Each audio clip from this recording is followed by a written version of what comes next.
का महत्व आपने पूरा चैप्टर पढ़ लिया था, क्वेश्चंस एंड आंसर्स भी पढ़ लिए थे। अब जो है कुछ उसमें बाकी भी बचा हुआ था तो वो हम लोग देखेंगे। जैसे कि हम लोगों ने यहाँ तक बना लिया था परिचित अपरिचित, ठीक है।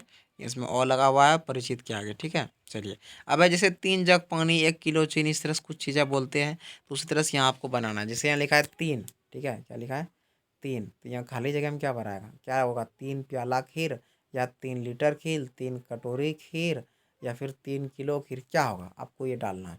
आपको सोच के बताना है क्या होगा, ठीक है, ये आपको करना है। जैसे है 6, यहाँ खाली जगह है, इसमें क्या आएगा, उसके बाद है कपड़ा, तो 6 ट्रक कपड़ा या 6 चम्मच कपड़ा, 6 मीटर कपड़ा, 6 एकड़ कपड़ा, क्या होगा।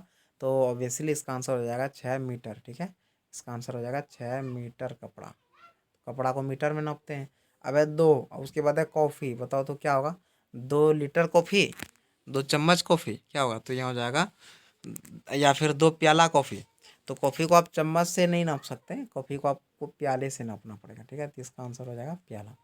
उसके बाद है एक दूध, क्या दूध, 1 किलो दूध या फिर 1 लीटर दूध या 1 एकड़ दूध, 1 ट्रक दूध, क्या होगा। तो यहाँ जो है आपके पास या फिर 1 कटोरी दूध, देखिए आपको ऐसा लग रहा होगा कई सारे आंसर्स, 1 लीटर दूध भी हो सकता है, 1 कटोरी दूध भी हो सकता है और 1 किलो दूध भी हो सकता है। आपको दिखाई दे रहा है, आपको इसी तरह से चीज़ों को भरना है, ठीक है। तो इसको मैं कन्फ्यूजन में रहने देता हूँ। चलो अगले पे चलते हैं। ये है 2 ज़मीन, तो क्या हो जाएगा, यहाँ 2 एकड़ ज़मीन, एकड़ में ज़मीन को नापते हैं। यहाँ है 1 रेत, क्या रेत, 1 कटोरी रेत या 1 मीटर रेत या 1 चम्मच रेत, क्या हो जाएगा। तो इस तरह से आपको जो है सब चीज़ों को भरना है, ठीक है। बात समझ में आ गई है, कोई दिक्कत नहीं है। चलो मैं ऐसा करता हूँ, एक एक करके सबको मैं फिर से आपको बता ही देता हूँ, ठीक है। जैसे कि यहाँ है 2 एकड़ ज़मीन, ये हो जाएगा एकड़ सबसे पहला, ठीक है। उसके बाद है एक और फिर है रेत, 1 ट्रक रेत, देखो रेत मतलब ट्रक मतलब ट्रक और रेत मतलब बालू, इन्हें 1 ट्रक बालू। उसके बाद है 5 बाजरा, क्या 5 किलो बाजरा या 5 लीटर बाजरा, तो बाजरा का तो आपको किलो में ही नापना पड़ेगा, या 5 किलो बाजरा। उसके बाद है 3 तेल, तो 3 लीटर तेल, ठीक है।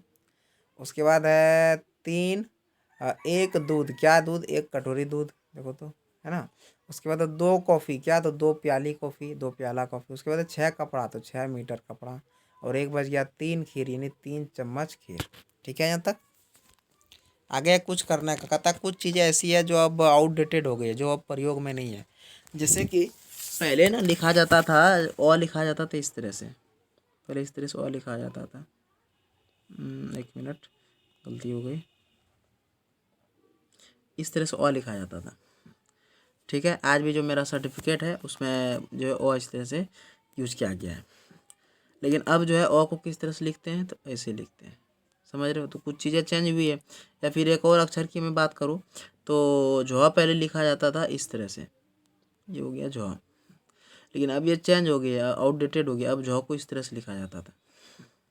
अभी आप किताब में देखोगे तो झ इस तरह मिलेगा, पहले झ इस तरह से हुआ करता था, ठीक है। तो कुछ चीज़ें हैं जिसमें बदलाव हुआ है।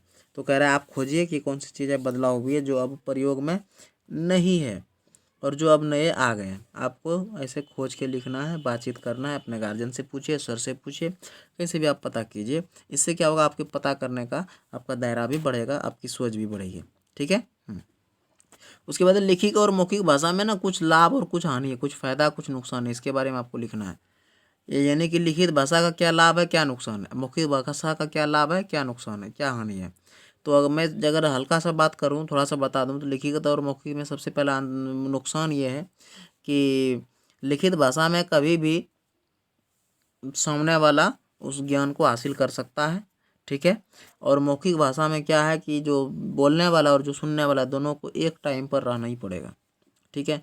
तो वही मौखिक भाषा का उपयोग हो सकता है। लेकिन लिखित भाषा में क्या है, तो बोलने वाला कभी भी बोल दे, यानी कि लिख ले, लिखने वाला लिखित भाषा में कभी भी बोल के लिख ले।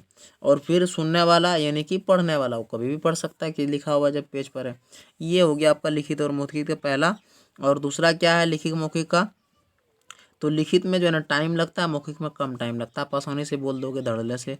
लिखित में क्या होगा, लिखने के लिए आपको पेपर चाहिए, पेन चाहिए, लिखने का भी आदी भी होना चाहिए, आपकी हैबिट भी होनी चाहिए, ठीक है। उसके बाद अक्षर, ध्वनि, स्वर और व्यंजन के प्रतीक होते हैं। उदाहरण के लिए हिंदी, उर्दू, बांग्ला आदि शब्दों में प्रत्येक अक्षर के लिए उसकी ध्वनि होती है। कुछ चित्र में संकेत दिए गए, उनमें क्या संकेत होते हैं बताइए। यहाँ नीचे चित्र दिखाया है, इसके संकेत से आप बताइए क्या कुछ बनते हैं या नहीं बनते। जैसे ये किस चीज़ का है, ये इस तरह इशारा है ना, ये बता रहे भाई बाएं मुड़ना है, ठीक है ना। ये रोड के किनारे मिलेगा आपको, इस तरह का मिलेगा, समझ लेना दाएं मुड़ना। देखो दाएं हाथ की तरफ जा रहा नहीं है, इधर से घुया इधर घुया दाएं हाथ की तरफ, तो ये दाएं मुड़ने कह रहा है। ये गोल है, मतलब ये रास्ता इस जगह से अब आगे मुश्किल है, ठीक है। यानी कि घूरने वाला है, आप जो जाओगे तो जा सकते, लेकिन ये घुमावदार मिलेगा आपको। और ये कह रहा है कि देखो बच्चा दौड़ रहा है, इसका मतलब ये कह रहा है कि बच्चे स्कूल जाएंगे, यानी आगे स्कूल है, आपको आसान धीरे ही गाड़ी चलानी है। अपने आसपास मूक बधिर बच्चों के स्कूल में जाइए और कुछ समय बिताइए। ऐसे स्कूल में जाइए जहाँ बच्चे मूक बधिर यानी बोल नहीं सकते, ऐसे स्कूल में जाइए और अपना कुछ वक्त गुजार के और फिर वहाँ से आइए और फिर बताइए कि आपको कैसा महसूस हुआ, ठीक है। फिर थैंक यू वेरी मच, आज का क्लास खत्म होता है, चैप्टर। Very good.